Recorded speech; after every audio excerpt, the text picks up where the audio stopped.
Hello, hi, good afternoon, everyone. Thanks for joining us today. My name is Firdaus, and I'm the country director for Fundnel Malaysia. For those whom we haven't had the pleasure of meeting yet, Fundnel is the Southeast Asia's largest private investment platform. We are licensed under the RMO in Malaysia, and we are also licensed under the MAS in Singapore. We leverage technology and data to enable companies to raise capital from investors both in Malaysia and all over ASEAN. You can follow us on LinkedIn, and we'd love to keep in touch. Hopefully, we meet you in person when it is possible. Before I start the webinar, just some housekeeping matters. We will be taking questions via the Q&A feature. So send them in, the questions, as we go through the webinar. You can find the button at the bottom of your screen. So do feel free to send us any questions at any point during this webinar. We are actually recording this session. So if you miss any part of this webinar, not to worry. You'll be able to access the recording after this at our Fundnel blog. So let's quickly start. We have 1 hour to go through this webinar. Hopefully we get through most of the items. So Fundnel is very excited to bring to you this conversation on the drone technology, on the drone economy in Malaysia. As you know, Malaysia has emerged as a powerful frontrunner in drone tech. As we turn Malaysia into a drone hub for Southeast Asia. We have seen developments, especially at the government and national level. For example, collaborations between MDEC and the World Economic Forum on drone economy, and even significant government investments into drone-related initiative under the national budget. At the same time, we also find Malaysian drone companies making waves globally. Companies such as Aerodyne, which I'm sure many of us have read about and follow. At the same time, the global drone market is expected to reach almost $60 billion by 2025. I think we'll quickly start this session today by allowing our first panelist, Wan Muhammad Farhan from MDEC, who will give a quick overview of the general drone economy in Malaysia. Following to that, we'll be diving into conversations with our fellow panelists in the webinar today. Please welcome as well Amshar Faiz from Director of OFOTech, Safwan, Chief of Staff to the CEO of MDEC and DroneTech Lead at MDEC, Dr. Shan Lee, the CEO of Fofeng, and Datuk Sri Ganesh, the Founder, Chairman, CEO of SG Education. I think without further ado, Farhan, the floor is yours. All right, thank you so much, Firdaus. Assalamualaikum and good afternoon, everyone. I'm Farhan from MDEC's Drone Tech team. I think we are really happy to be here today. And while I still have the chance, I would like to wish everyone Selamat Hari Kebangsaan ke-63 dan selamat menyambut Hari Malaysia from all of us at MDEC. And which is why today I'm wearing my official Malaysia work jersey today. And to Fundnel, we are really grateful for hosting us as their first of many upcoming webinar series, and to be able to host panelists from the industry such as Amshar of OFOTech, Dr. Xian from Fofeng, Datuk Sri Ganesh, SG Education Group, and also founder of Asia Drone and IoT Technology, together with Firdaus from Fundnel, and last but not least, the Drone Tech evangelist, my captain, colleague, Safwan Zairi, to talk about the future of drone economy in Malaysia. But before we go further, let me share with you why we are doing this Malaysia Drone Technology Initiative, or My Drone Tech in MDEC. Let's go to the next slide. All right. So for those who might not know, so MDEC, or Malaysia Digital Economy Corporation, is actually an agency under the Ministry of Communications and Multimedia Malaysia, or KKMM, which is tasked by the government to actually lead Malaysia's digital economy. What does that mean to the industry and the nation? To put it simply, we have a vision that we want to position Malaysia as the heart of digital ASEAN. And the three key strategic priorities are, number one is to upskill Malaysians to become digital native. Number two is to grow the startups, digitalize the SMEs, and uplift the bigger technology companies. And number three, it is to position Malaysia as hubs for industries like animation, games, fintech, Islamic digital economy, to drive digital investment into Malaysia. Can we go to the next slide? All right. So for MDEC's My DroneTech initiative, we are aiming to accelerate growth of Malaysia's DroneTech industry by building collaborative ecosystem to driving IR 4.0 adoption via the drone technology and connecting ecosystem players and community. And our big vision is that we want to share with all our industry stakeholders and partners and everyone in Malaysia and globally as well to know that Malaysia is the DroneTech epicenter and launchpad to the ASEAN market. And the reasons are obvious, as you can refer to the slides. Like, all the stats are showing that drone market is huge. And Malaysia now hosts two of the biggest drone services company in the world. So now Malaysia has Aerodyne and TerraDrone. Aerodyne, if you may know, led by Camaro, recently raised $30 million to acquire more drone services companies globally. And yesterday, they just announced that they are now doing services in Mexico. And for us at MDEC, that means that we need to work harder to identify more drone technology and services players in the market so that we can consolidate their information and data so that we can further help them as a company to grow them to become bigger. And eventually, in the nation's perspective, we are going to create more high value job opportunities and increase digital adoption rate in conventional industries. The good thing about drone technology is that it is something tangible, something that people can see and not just imagine like a software system. All this while, we have been pushing the agenda of big data, IoT, AI, or even blockchain. But what does it mean to the people on the street? For paddy farmer in Kedah or Perak, for example. But now, we can explain to the farmers, to the kids at school, that drone technology is actually IR 4.0. Using a drone, you can now map, and then you capture data. And then when the data is analyzed together with the IoT devices on the ground, you'll be able to see the use of AI to predict the future yields. Practically, this is a good introduction tool to create awareness of IR 4.0 and digitalization to the masses. Can you go to the next slide? All right. So for the past 2 years, we have been engaging companies, agencies that has interest to support our initiative. And personally, I think we would like to take this opportunity to thank our management, our CEO, Puan Surina, for believing in us and officially made DroneTech as an official agenda in MDEC.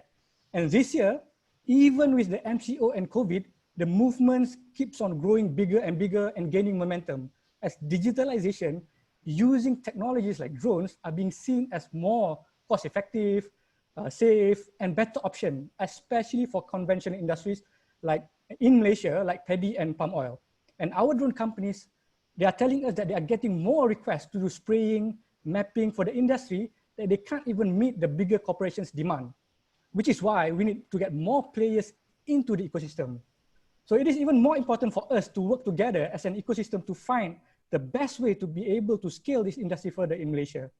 And I think we are really grateful that when we started our journey back in 2018, we have been supported by partners like Futurize, Magic, MTDC, TPM, that helped us to verify that there are opportunities for us to further improve in Malaysia to accelerate the industry growth. And to clarify, MDEC is no way an expert in this industry, but our role is to help build this ecosystem, similar to how Hizam, our MDEC's VP in FinTech and Islamic Digital Economy, build their ecosystem. Because eventually, everyone in the same industry will be facing a similar issues or problem. But instead of going alone, we should go as one community to resolve this together. For FinTech, for example, they have challenges, and agencies like SC, BNM is engaged via MDEC to help accelerate the discussion. So similarly, in drone industry, we need to engage the top regulators like CAAM, JUPAM, MCMC, CGSO, PDRM, just to name a few. But everything is required, as flying a drone over airspace that is shared with commercial aeroplanes and military is very, very risky, which is why everyone needs to be able to understand each other. And I think we are very happy to work with the regulators to advocate safe drone flying practices to ensure out there are 30,000 drone hobbyists flying their drones, and we need to make sure that they fly safely so that the commercial drone operators would be able to do their businesses.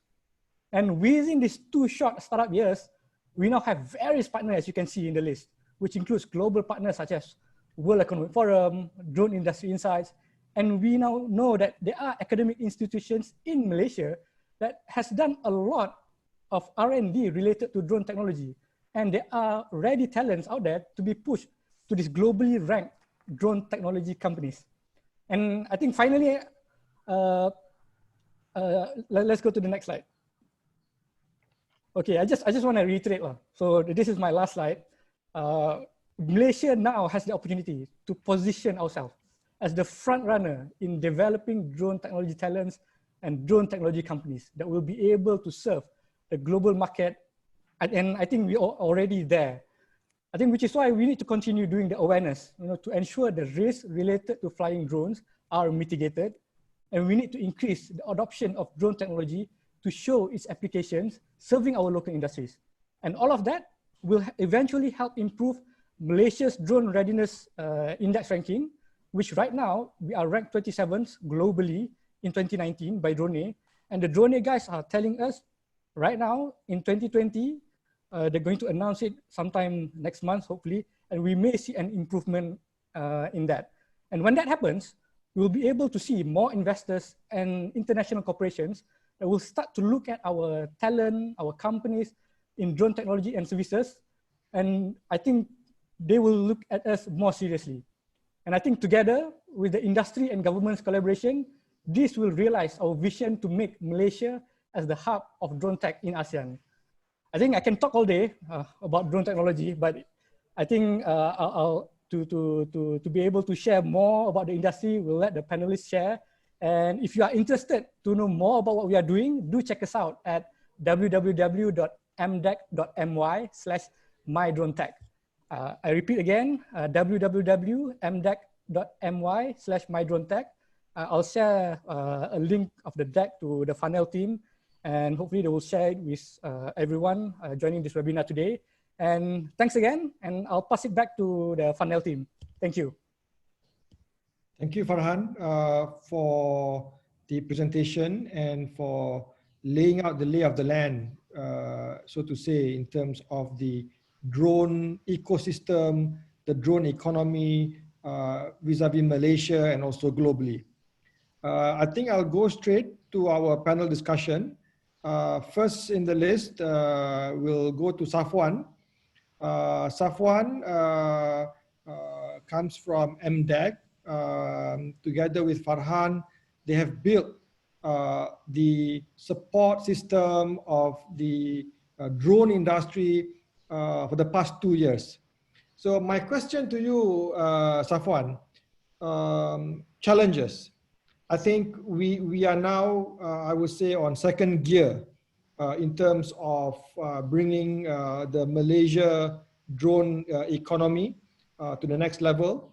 What are the challenges? What are the opportunities in terms of public-private partnership? And how do you feel in terms of your aspirations, your checklist of what we as a country or as an industry, drone industry in Malaysia should do in the next, say, 5 years? All right. So, Assalamualaikum, very good afternoon. Thank you very much, Firdaus. Thanks, Fundnel, and also for having us today, me and Farhan, and also to my fellow panel, and which is also my good friends, and also as Farhan mentioned, a belated Merdeka greeting. So, in terms of growing the ecosystem challenges, right? So we've been at it only for about maybe two years, at max 2.5 years. So and I have to say that although we are not the earliest, but we are also not the latest. And I think there are the challenges that we speak about, and whenever we engage other countries are similar, which is we're talking about regulation, yeah, we're talking about adoption, awareness, and I think that it is not too dissimilar from other countries and other economies as well. So I think that some of this has been mentioned by Farhan in terms of his last slide, in terms of the 4 areas that that we need to focus on. For the last 2+ years, we have been connecting the dots. We have been bringing the ecosystem players together. We have been passionately driving conversation as well as elevating awareness across academia and industries. It's take it as part of our School to Scale Ups initiative. Really, the opportunities enabled by drone as well as drone technology. I mean, of course, through the adoption of drone tech. And also, it's very, very important what Farhan mentioned again earlier about the drone tech and drones being a tangible element, right? It's very difficult to explain to people on the street in terms of AI, sensors, IoT, but if you mention drone, chances are they will be looking up. They were trying to locate where's the drone. So which means that they have an idea of what is a drone. It's just that, but are they aware in terms of what are the benefits of using drones in terms and the services that you can actually provide using drones as well? Because this gives us an opportunity to have that further discussion in terms of having conversation on topics of automation, on topics of robotics, yeah, and not just that. I mean, for those who are aware, then they know that this area of drone technology and drone powered services has a huge impact and changes the way that we do things in the agriculture landscape, construction, logistic, surveillance, you name it, right? Because it enables us to do things better, faster, cheaper, and safer, right? So I think this is something that is proven, and I think we can go deeper as well in terms of one area, just looking at agriculture or paddy farming. You mentioned also about the PPP, private and public partnership. I think we already have been quite successful in terms of generating interest. We have a current case, currently tripartite collaboration taking shape in Johor between Iskandar Investment Berhad, DHL and MDEC regarding drone and robotics.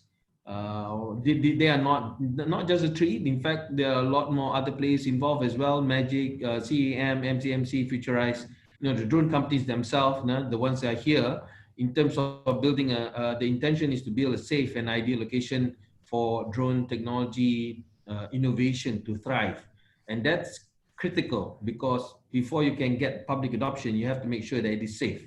So ultimately, again, taking the opportunity to highlight that the intention is to position Malaysia, number one, as the heart of digital ASEAN, and number two, as the epicenter and launchpad for ASEAN for the drone tech industry. So it is not exclusive for Malaysian companies alone. Yeah, I mean, all are welcome to Malaysia. We have, as Farhan has shown, we have the ecosystem. Dr. Ganesh can also talk about the education portion, the academia portion. Amsha, all the way coming back, all the way from Germany. I mean, bringing their drone business to Malaysia is testament. And of course, you can talk to Dr. Lee as well in terms of Feng and what they are doing. So we are at the cusp of a huge opportunity here. And I think that Fundnel is rightly taking the opportunity to have this session so that we can explore, yeah, and we can get more players to join in. Giving back to you, Firdaus. Thank you, Safwan. I think it's great to know, as you mentioned, even global MNCs like DHL has chosen Malaysia, in more detail Johor, as a test bed for their drone technology and collaboration. I think maybe this is where Absha I mean, since you have your Germany background and also your experience doing this drone business for the past few years, maybe you can go a little bit more detail into the kind of work, the kind of verticals that drone companies can explore in Malaysia for the benefit of the listeners and attendees. But at the same time, more recently under COVID and the MCO in Malaysia, how has it affected drone companies like yourself in Malaysia? First of all, Assalamualaikum warahmatullahi wabarakatuh. Thank you, Firdaus. Thank you, the team at Fundnel, for having set up this session and for the kind invitation. And of course, the invitation for our other distinguished panel, MDEC, and also our local industry players. Before jumping into your question, I would just like to say that the summarization made by Farhan gives a good depiction of the current industry landscape here in Malaysia. While that as I believe that the past years can be characterized with fast growth, but of course, as Mr. Safwan has mentioned, that there is certainly room for improvement. In that sense, I believe in terms of regulatory framework, people are quite in the pace with international standards. However, it just comes to customary education and teaching the common layman how drone technology can actually benefit industry operations. Usually the common misassociation is when people talk about drones, people only understand it to be a flying object, taking pictures and also videographies. However, we'd like to emphasize that the beauty of drone technology is that it can be integrated with multiple other platforms, such as artificial intelligence, IoT technology, big data analytics, and even augmented reality for end-to-end robust systems for both project monitoring or even for asset management. Currently, there have been many use cases in terms of DroneTech application, both globally and in Malaysia. The sectors that can be applied range from oil and gas sector, construction, agriculture, even border and security. You see, it's only up to our creativity in where we want to apply this new technology.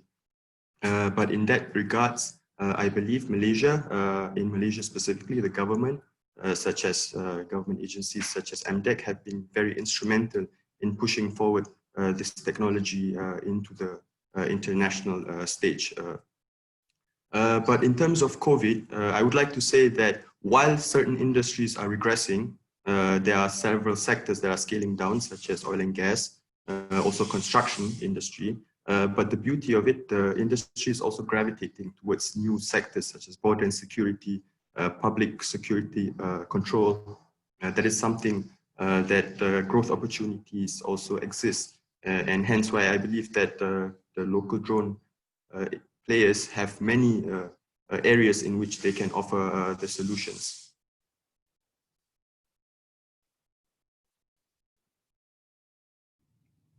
Sorry, thank you, Amshar. I think if you could give one example, Amshar, in terms of your experience working with a corporate entity in Malaysia in terms of giving a drone solution, what would be maybe one example that you could share, a learning that might be something like a problem-solving learning that you've encountered?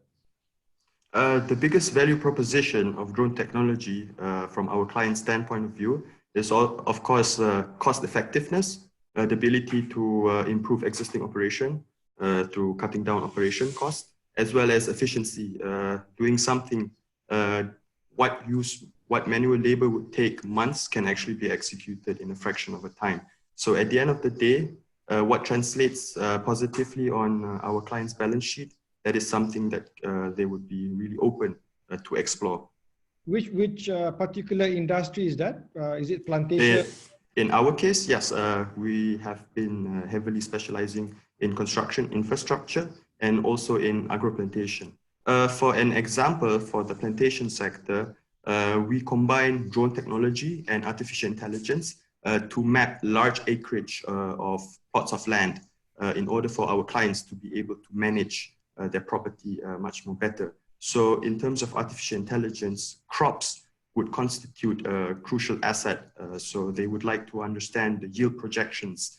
However, using manual labor, are they able to actually identify how many crops they have, how many trees they actually have accurately? So obviously this would be subject to a lot of human error. It's very cost consuming and very time consuming as well. So using drones, once we've mapped the entire plantation, automation, AI, we can automatically calculate how many trees the plantation owners actually have. For one example, they initially thought in a plantation size of 10,000 hectares, they had about 11,000 trees. But when we calculated it, apparently they only had roughly 9,000 trees. So what this meant, all this while, they have been buying fertilizer and also pesticide worth of 11,000 trees. So there has been some excess money supply that has been missing.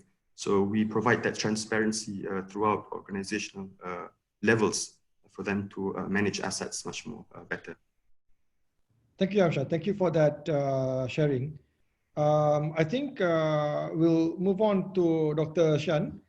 So I think Amshad gave a, broad eye view of how drones help multiple verticals in Malaysia. Doctor, if you can, give your views in terms of whether it's the software part or the hardware part or the which of these verticals, in your opinion, the drone company could have an advantage or could do well? That's the first question. My second question to you, because I know that you are quite familiar as well in terms of the standards. I think when compared Malaysia, say for example, compared to the European drone standard, the safe traffic management, I think laymen on the ground are not so sure. Is it safe, to have more drones as far as the public is concerned? If there are more drone companies using drones to check telco towers, to check buildings in the city, what are the regulatory standards are we following? So maybe you can go into these 2 points. Hey, right. Hey, thanks for that. That's a good question, and also thanks to Fundnel for giving me this opportunity to share my thoughts. Okay, regarding the software and hardware, which vertical will be the better performing or with a better opportunity to scale? I would say that it should be software. Right now, a lot of what we do, right, is the hardware is not going to run too far off. Depending on the condition and also the flight missions that we want to perform, we'll certainly be able to achieve that. If it's going to be electric, then we'll have certain limitations on the battery itself. But software is unlimited. You can do a lot of potential with software. It's just up to your imagination. So, like for example, I can give you this. Say you want to count traffic. You want to count traffic on the road. You can do that with a piece of software. If it does not exist, then you can just build it out of scratch. And there are plenty of tools out there that you can always refer to. And with software, further software development can also improve the efficiency of your machines. And also, what's going to be very cool in the future is that, have you seen the movie Spider-Man, where there are plenty of drones just flying around, and the interface is actually Tony Stark's glasses. This one piece of glasses. That's a very cool feature that I'm thinking of. Maybe we can do that. Instead of having remote control, instead of having heavy, bulky ground control stations, why not just have one piece of variable and you just talk to your drone? That's software. It's all software, and the AI, the neural linguistic process, NLP, will be able to recognize your voice, it will be recognizing your gesture. Maybe your drone will be looking at you, and if you want it to go away, you will just go away And you know what? Controlling drones with gestures like going to the left, going to the right, things like that has already been done. You can go to YouTube and search on that. So I think the possibility of, in terms of developing new software to further enhance the capability of a drone is just virtually limitless. It's up to our imagination in how it's really a lot of different use cases. I cannot. There's too many examples out there. So in terms of hardware, right? I would say that most of the time we are quite limited to what the battery power can, what the battery technology currently can do. So what's limiting now is the battery is able to only produce about 200 watt-hours per kilogram. So about 200 to 250 watt-hours per kilogram. That's a standard lithium-ion cell. And what we are using is the standard lithium-ion cell because we are quite relying on Japanese, Korean, LG, Samsung. They're the very Panasonic. Those are the big corporations that have control over the production, the manufacturing of the battery cells right now that we're using. It's probably in your laptop, in your screwdriver, in your drills.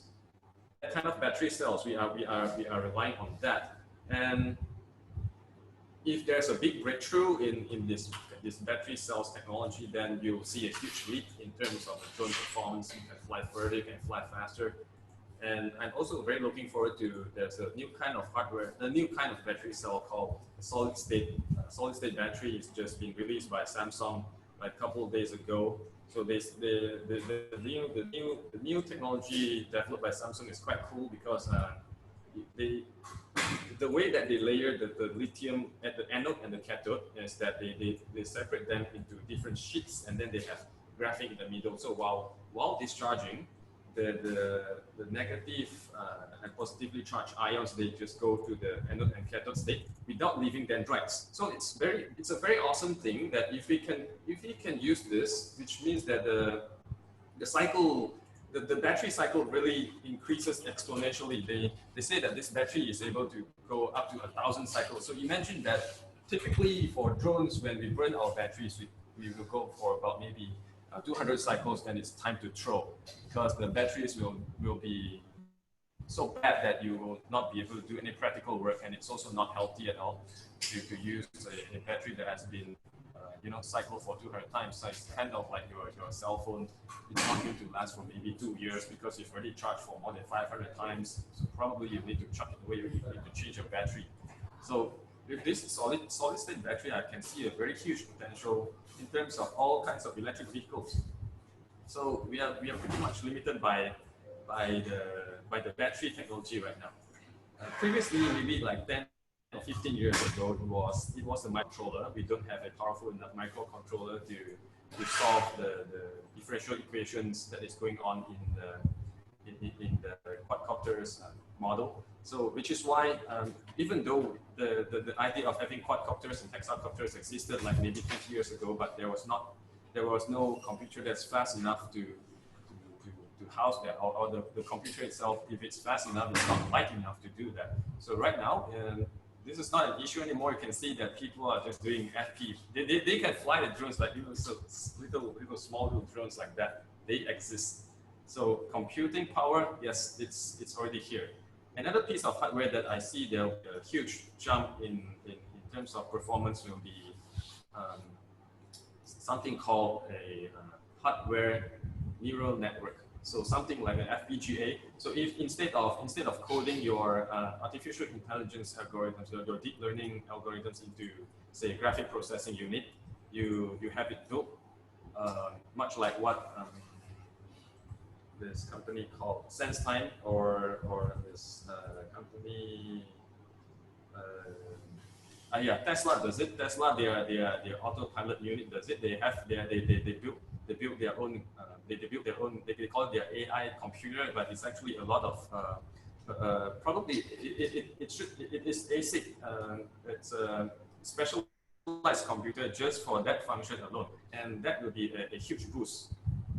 And not only Tesla, Alibaba does it as well. So you can see that a lot of this AI AI companies, they're starting to, instead of using graphical processing unit, they're starting to build their own hardware to further optimize their algorithms. So yeah, that's the 2 point where the future hardware will go. And for software, it can go anywhere. All right, for the regulation, so one of the key things that is really needed is the type cert that us as a manufacturer, we are always looking for a textbook or some regulation. For example, if you were to build a car, we know that your emissions should not be you have a certain emission level that you cannot have too much of this toxic gases coming out, or you have a certain requirement in terms of the CC, and you have this NCAP crash test, this kind of things going on. But for drones that do not carry people, or for drones that is below 20 or 25 kilograms, we don't have a standard for that in terms of manufacturing type cert yet.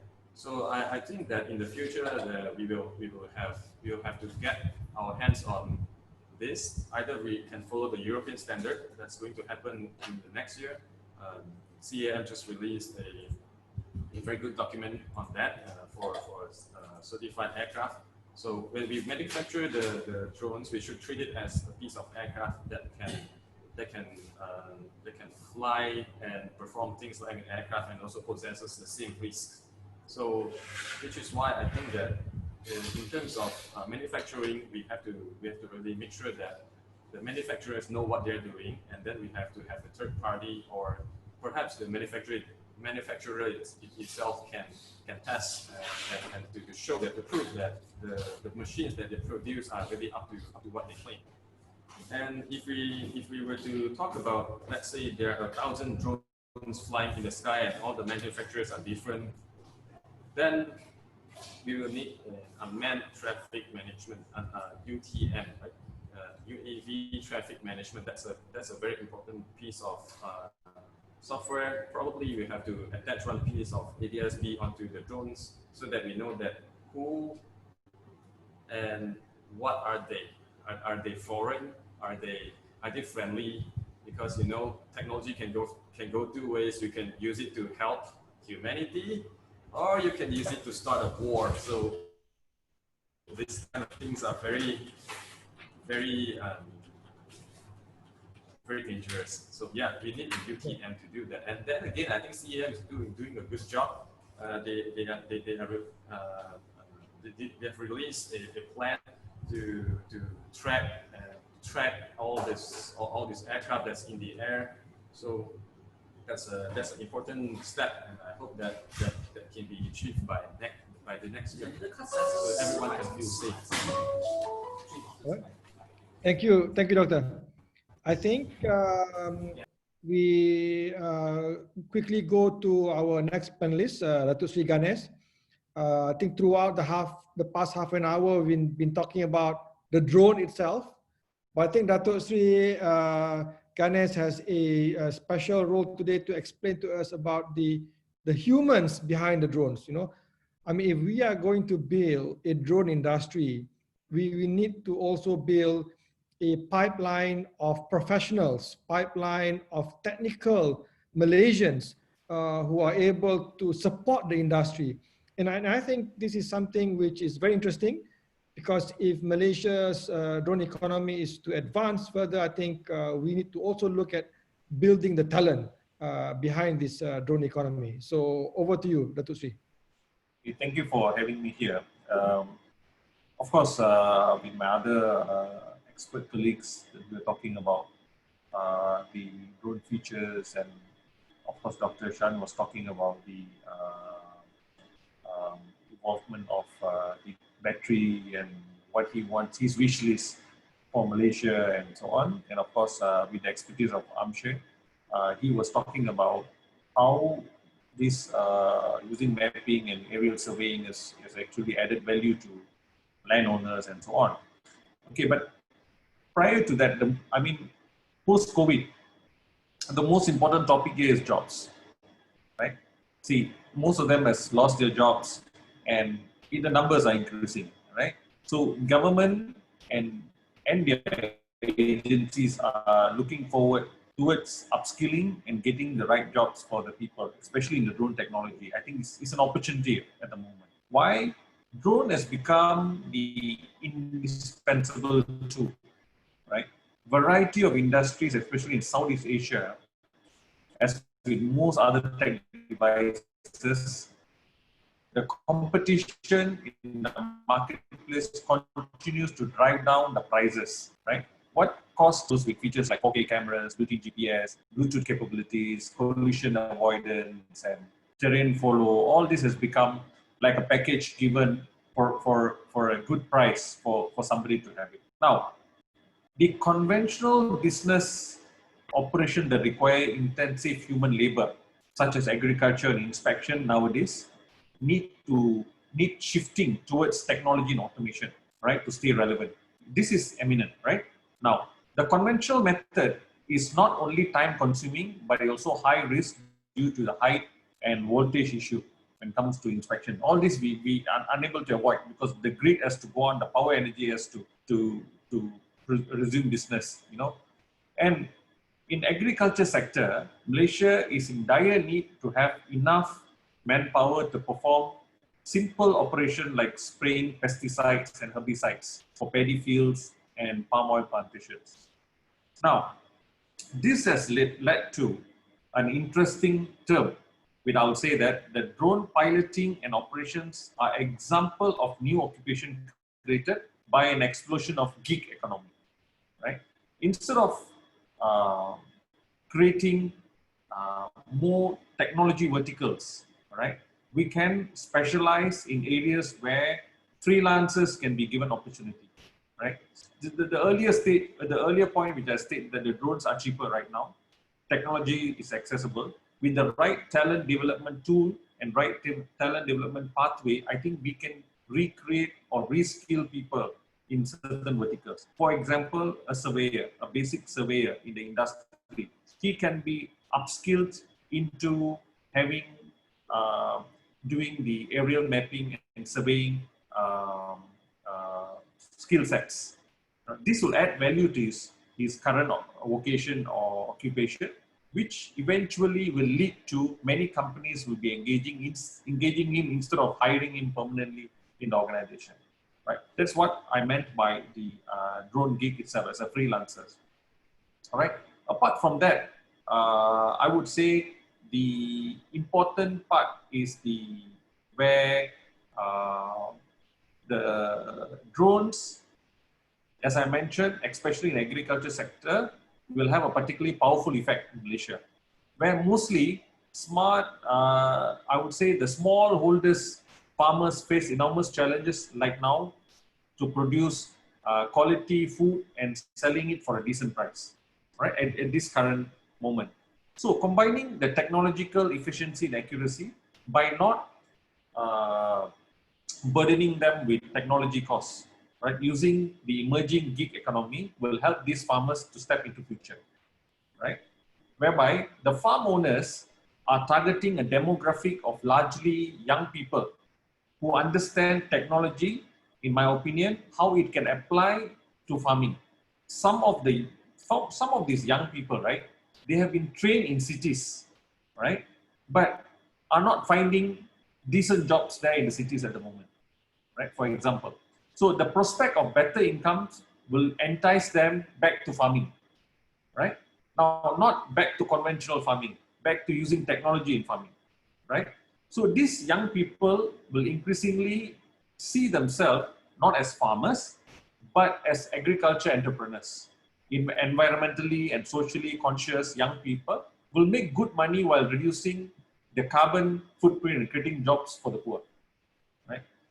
See, these tech-savvy dronepreneurs, I call it, emerge from the drone gig vertical, can provide breakthrough services such as on-demand farming, leveraging the Uber's business model to spray farms mainly for herbicide, insecticide, and vitamins for the plants.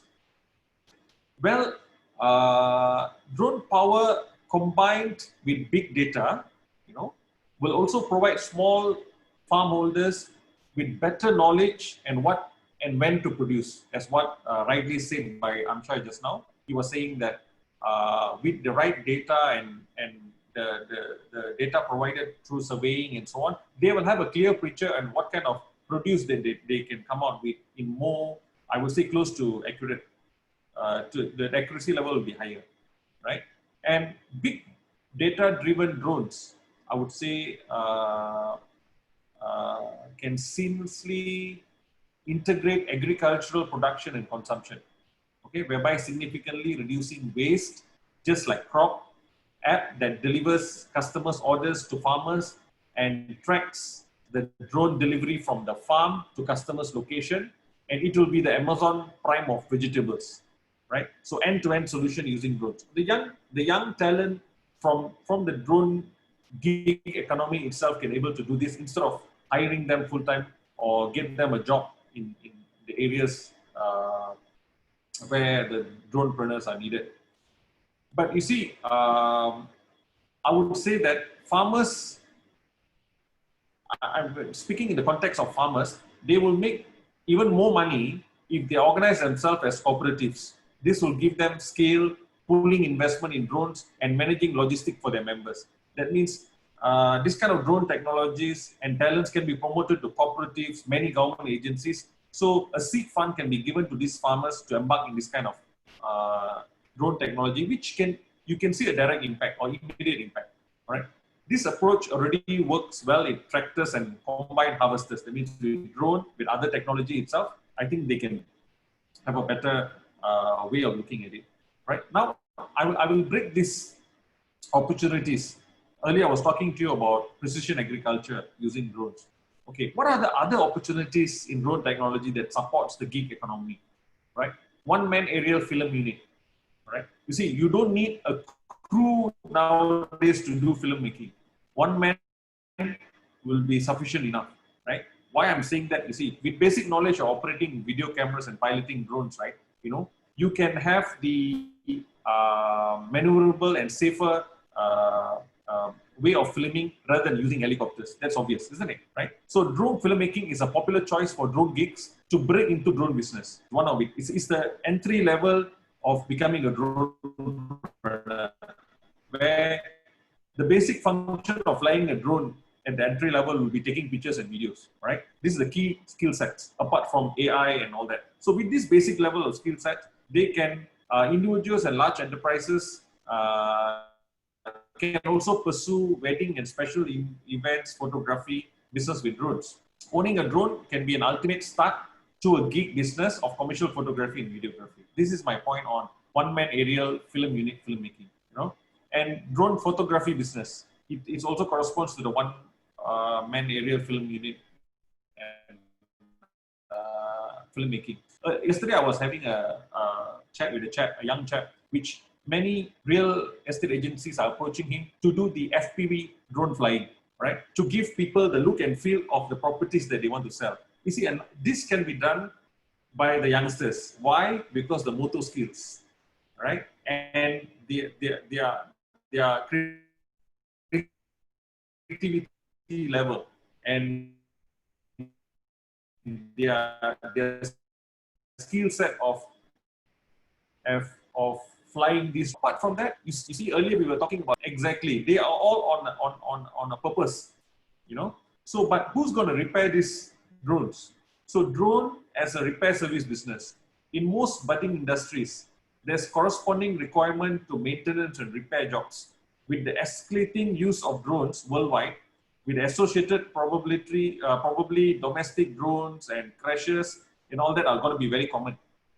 All right. So repairing drones may not sound like the most revolutionary business opportunity in the field, but it could be a great way to undercut the market and grow quickly in the particular niche. For instance, replacing parts using 3D printers and getting drone parts replaced for people out there. You know, instead of waiting for parts. You know, when we had the COVID hit us, a lot of people when we were waiting for our drone parts, right? So if we have the local entrepreneurs understand the drone industry, they can get into this kind of verticals, right? And I would say that real estate drone business, where the real estate market is emerging now, right? Whereby emerging means the real estate agents really want to sell the properties. They really want to go into this kind of business where they go on a high volume sale and so on. So using the drone technology, they have the ability to generate video tours to customers interested in property, right? Something creative, you know, soaring through halls and rooftops. Drone provide customers with immersive experience. So a convincing power will be there rather than talk about the property. You know, they can actually see the property itself. So I would say all these freelancers can be brought together in this drone gig vertical, whereby we are currently working on an initiative of coming out with DroneGig.Asia, a gig economy platform for droners. You know, for people out there with drone skill sets, we are looking into upskilling them, certifying them, so they can be communicated or they can be connected to the drone business itself. For instance, somebody in an event company requires aerial filming, right, using drones. So what they can do is they can put the requirement in this drone gig platform, and the drone freelancers out there, if it's close to their location, is within their demographic area, can able to leverage on this kind of opportunities. So this is bringing people closer, you know. So post-COVID actually has created more opportunities for droners, I would say. So some of the features will be, I call these people as the drone troopers, where they will register via this portal with drone skill competencies, and the drone troopers will showcase their completed jobs and equipments via this portal. So people out there will rate their ability and their skill sets, you know. So if your services are good, so you get more stars. You know, the more stars you get, the more better business you do. So you want to get into the business, you must have the right skill sets, you know.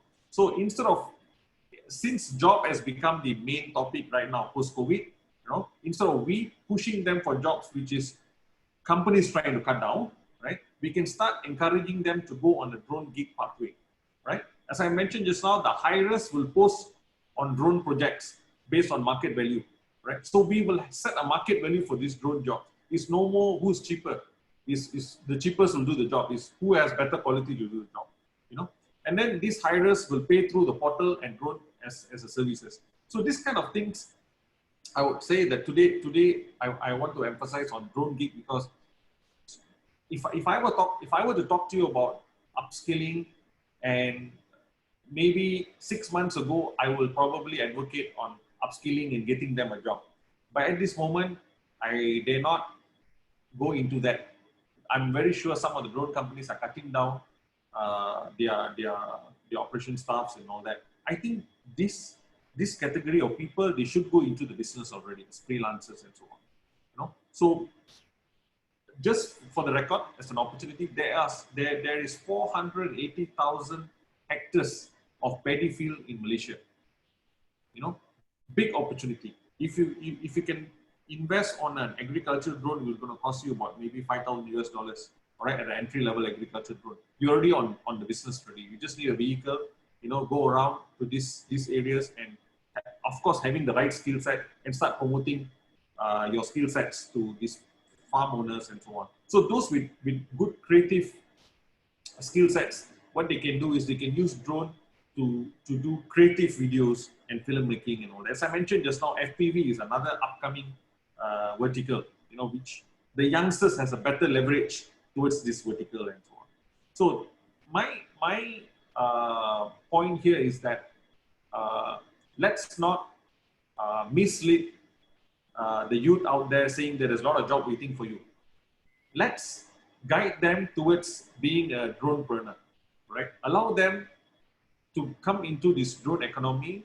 We should not scare them saying that there are big giants drone companies out there which you should not go into that business. No, we should work on collaborative mode, right? Say for instance, earlier rightly said by the drone experts, if you take into 100%, right, 20% requires flying. The rest of the 80% is about data services. So I think there are many other opportunities in this vertical that we should explore.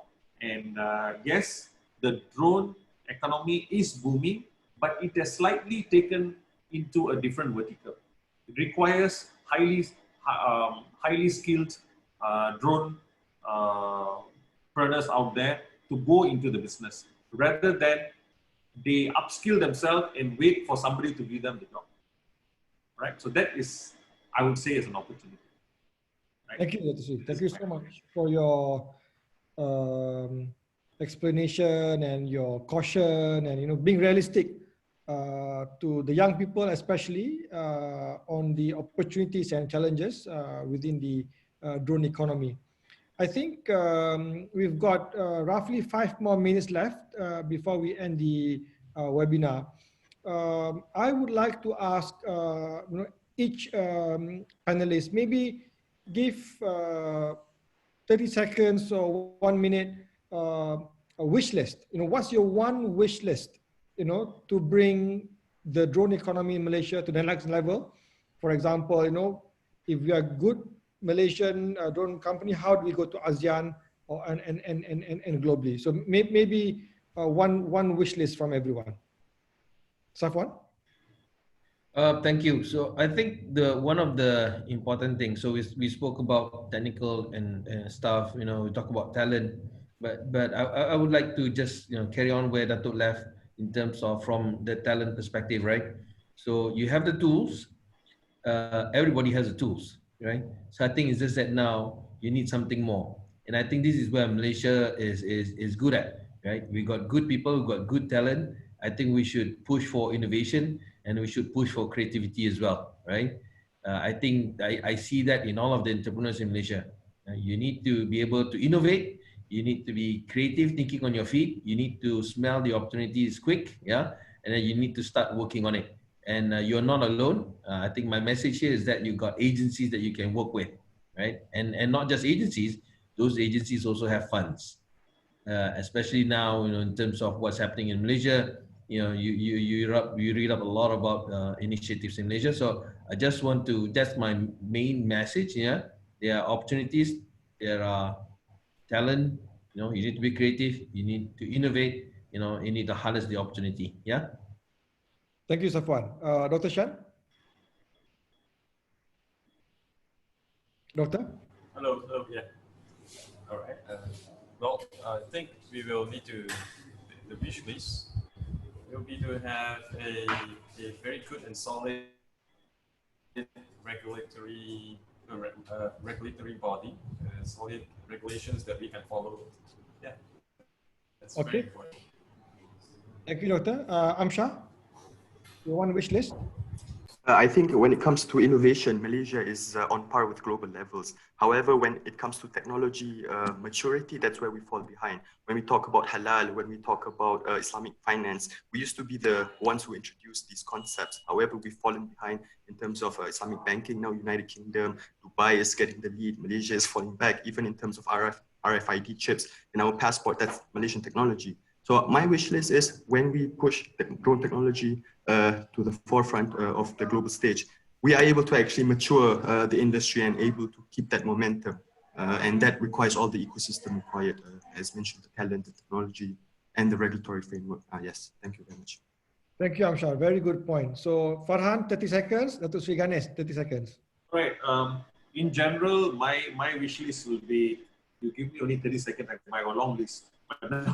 Okay, a quick wish list would be make our talents employable beyond borders. All right, they should be highly employable out there, and they should be given a chance. So borderless employment, we should promote borderless employment. In order to promote borderless employment, we need to have the certification and the I would say the training accreditation in process or in line with the requirement for the international drone business as well. So let's not be only technology consumers. Let's go out there and be innovators as well. Yeah, that's from me. Thank you, Dr. Sri. That's a very, very good point as well. Okay, Farhan, maybe you can give your last word, your wish list. Hello. I think from me, I just would like to remind Malaysian companies, Malaysian future dronepreneurs. So Malaysia and ASEAN, they are two very big industry that currently requires technology like drone to be in the industry. Number one is agriculture, mainly paddy. Number two, palm oil. So this, if we can ensure that everyone in this two industry adopts drone technology, I can tell you, even with 100 drone companies, wouldn't be enough to be able to serve the whole ASEAN industry in these two specific verticals. So I think from our side, this is why we need to set a certain standards and SOPs. So in the future, I think the bigger boys, the bigger drone companies can now work together with the smaller companies to support them to be able to go to the ground, to be able to serve the communities, the paddy field communities in the rural areas, in Vietnam, in Myanmar. So, but we need to start here together.